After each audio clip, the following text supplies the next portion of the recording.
So, you've got a teacher that's asked you to find a scholarly article and you aren't allowed to use the internet. How will you ever find an article without the help of the World Wide Web? You need to learn how to search a database in plain English. Brought to you by Library Geeks Colleen and Aaron Graves. Here at Geyer High School, we have access to multiple databases. But you may be asking yourself, just what the heck is a database? A database is a searchable resource that holds abstracts or summaries of articles, and even full-text articles, from journals, newspapers, and other types of readable documents, depending on the database. Your school has access to different databases, and each database has different topics covered within it. Your first task to searching databases is to decide what keywords you will use to find an article, and what database you want to use to search for the information you're seeking. It's usually best to start with a database based on the topic you're inquiring more information about. The librarian at your school is the best person to ask for help when you need to know which database to use for your search. In our school, the most frequently used databases are Gale, which we use for literary information, and inside Gale, we also use opposing viewpoints when we're looking at controversial topics.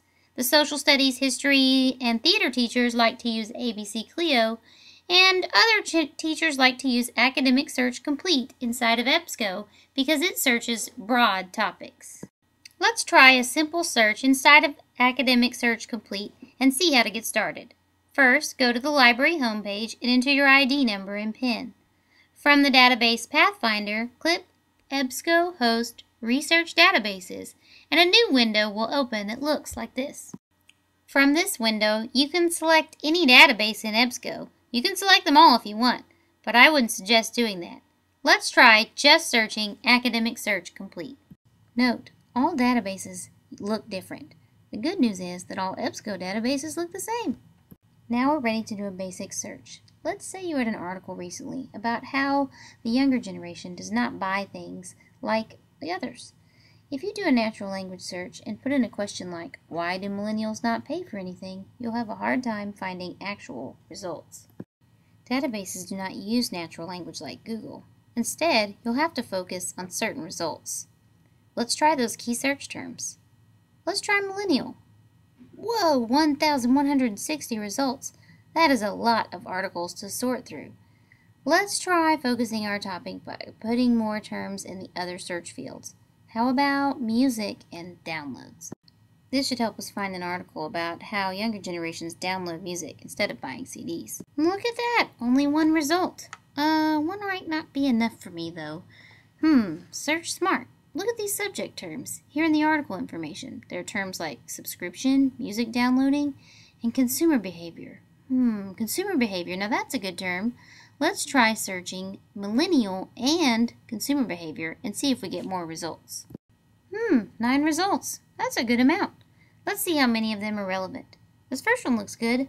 Millennials. Click the title to see more information about the article. You're brought to the record. Notice right here, you can click HTML full text and look at the actual text of the article. Sometimes when you click on the title, all you see is information about the article. That's because the database doesn't own the entire article.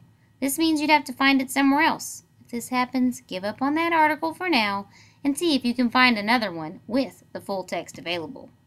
So, if this looks like a good article you want to use, notice these tools on the right-hand side of the screen.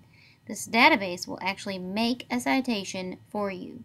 Click Cite, and then a little box will pop up with all the different versions of ways to cite this article. Scroll down, look for MLA, and copy the citation. Then save it in a Word document titled something smart like Citations for English. The citation should be enough to find your article again later. But if you're really worried you won't remember where you found it, you can always just copy this permalink right here. That's easy. That permalink will help you find it again later. And make sure you don't copy that link from the navigation bar because that one won't work. You can save your permalink in that document too.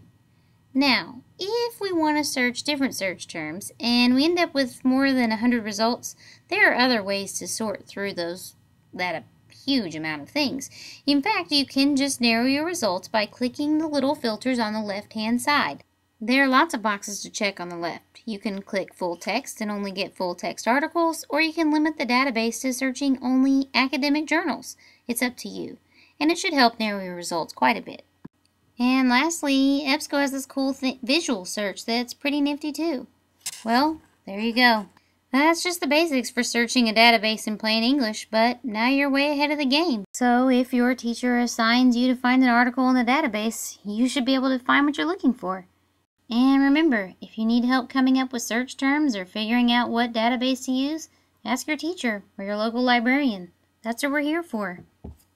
If you enjoyed this video, there's more like it on my podcast, callinggraves.podbean.com.